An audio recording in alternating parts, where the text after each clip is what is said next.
নমস্কার দর্শক বন্ধুরা, আমি প্রতিমা কুকিং উইথ প্রতিমা চ্যানেলে তোমাদের সবাইকে আবারও একবার আন্তরিকভাবে সুস্বাগতম।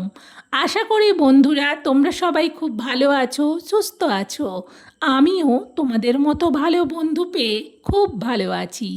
আজকের রেসিপিতে যাওয়ার আগে যে সমস্ত বন্ধুরা আজকে প্রথম আমার রেসিপি দেখছো, তোমরা আমার আরও রেসিপি দেখতে চাইলে অবশ্যই আমার এই ছোট্ট পরিবারের বন্ধু হয়ে আমার সাথে থেকো। আমার জানা রেসিপিগুলো বাড়িতে খুব সহজেই বানিয়ে নিতে পারবে, আর রেসিপিগুলো যেমনই সুস্বাদু তেমনই স্বাস্থ্যকর। চলো আজকের রেসিপিটা শুরু করি। দেখো, আজকে আমি তোমাদের সাথে কাঁচকলা আলু বেগুন দিয়ে নিরামিষ একটা ঝোলের রেসিপি শেয়ার করব। এই গরমে ঝোলটা এইভাবে বানালে এই একটা নিরামিষ রেসিপি দিয়েই সবাইয়ের ভাত খাওয়া হয়ে যাবে। তার জন্যে আমি দুটো কলা নিচ্ছি, আর দুটো বেগুন, আর দুটো আলু। এবার এটা কেটে ধুয়ে নিয়ে ফিরে আসছি। দেখো, সবজিগুলো কেটে ধুয়ে নিয়েছি। বেগুনকেও এইভাবে বড় বড় কেটেছি, আলুকেও বড় বড় কেটেছি, আর একটা কলাকেও কিন্তু মাঝখান থেকে হাফ করে আবার দুটো করে কেটে নিয়েছি।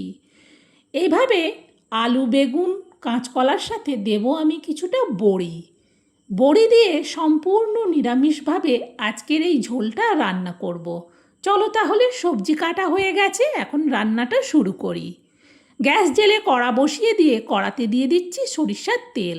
খুন্তি দিয়ে তেলটাকে কড়ার উপর পর্যন্ত করে নিলাম, কারণ তেলটা অল্প। এবার সবের প্রথম দিয়ে দেবো বড়িগুলো। বড়িগুলো দেওয়ার পর এবার খুন্তি দিয়ে বড়িগুলোকে উল্টে পাল্টে ভাজতে থাকবো। তেল খুব ভালো করে গরম হয়ে গিয়েছিল, তাই বড়িগুলো খুব তাড়াতাড়ি ভাজা হয়ে গেছে। বড়িগুলো এবার তুলে নিচ্ছি। এবার দিয়ে দেবো বেগুনগুলো। বেগুনগুলো দেওয়ার পর এতে একটু অল্প হলুদ দিচ্ছি। হলুদ দেওয়ার পর এবার উল্টে পাল্টে বেগুনগুলোকে খুন্তি দিয়ে নাড়াতে থাকবো। একটু হলুদ দিলাম, কারণ বেগুনটা যখন ভাজবো তাহলে বেগুন ভাজার কালারটা বেশ সুন্দর আসবে। প্রায় 2 মিনিটের মতো বেগুনগুলোকে আমি ভাজলাম। বেগুনগুলো দেখো সুন্দরভাবে ভাজা হয়ে গেছে। এবার বেগুনগুলোকেও আমি তুলে নিচ্ছি। সব বেগুনগুলো তোলার পর দিয়ে দেবো এবার কলাগুলো। কলাগুলো দেওয়ার পর খুন্তি দিয়ে ভালো করে উল্টে পাল্টে কলাগুলোকে নাড়াতে থাকবো।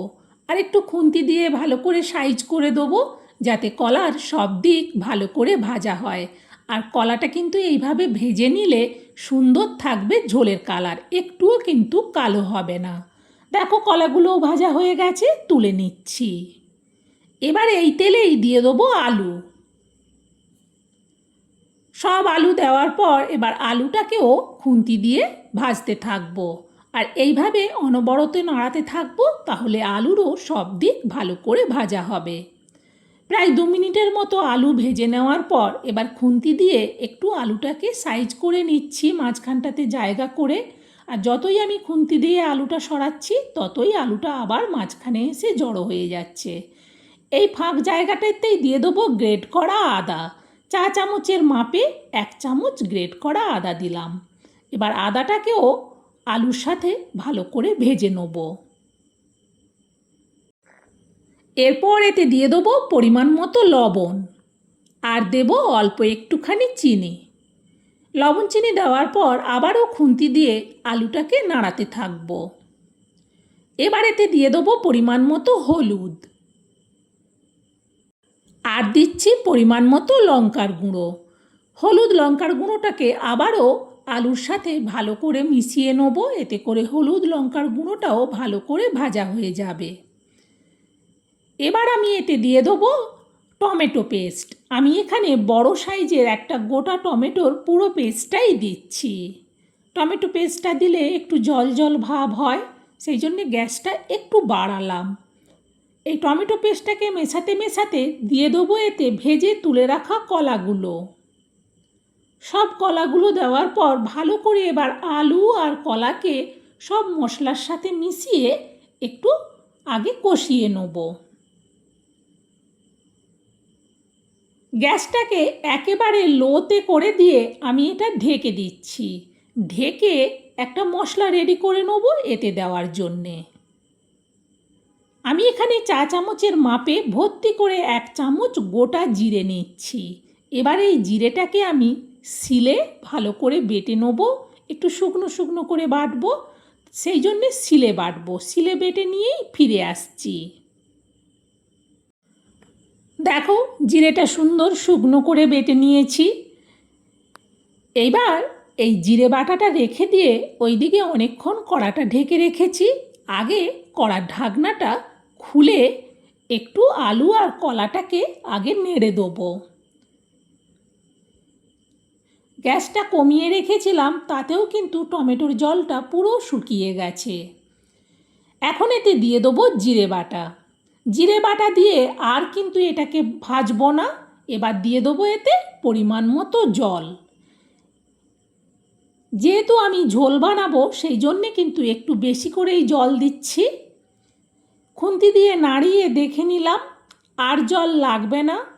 এভাবে দেখে নেওয়ার পর এটা ঢেকে দেবো। ঢেকে দিয়ে কিন্তু গ্যাসের ফ্লেমটাকে একেবারে হাইতে করে দেবো, তাহলে তাড়াতাড়ি ফুটে উঠবে।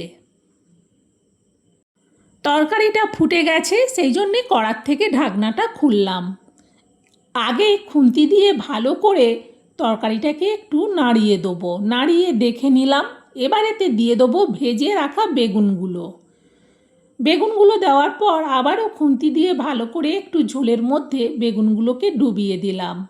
তারপর এটা আবারও ঢেকে দেবো। এবার কিন্তু গ্যাসটা একেবারে লোতে করে দেবো, তাহলে আস্তে আস্তে আলু আর কলাটা ভালো করে সেদ্ধ হবে। প্রায় মিনিট 4 বাদে আমি কড়ার থেকে ঢাকনাটা সরালাম। আগে দেখে নেব খুন্তি দিয়ে নাড়িয়ে আলু আর কলা সেদ্ধ হয়েছে কিনা।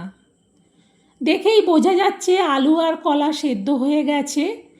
এই ঝোলটা নাবিয়ে নেওয়ার আগে এবার আমি এতে দিয়ে দেবো ভেজে তুলে রাখা বড়িগুলো।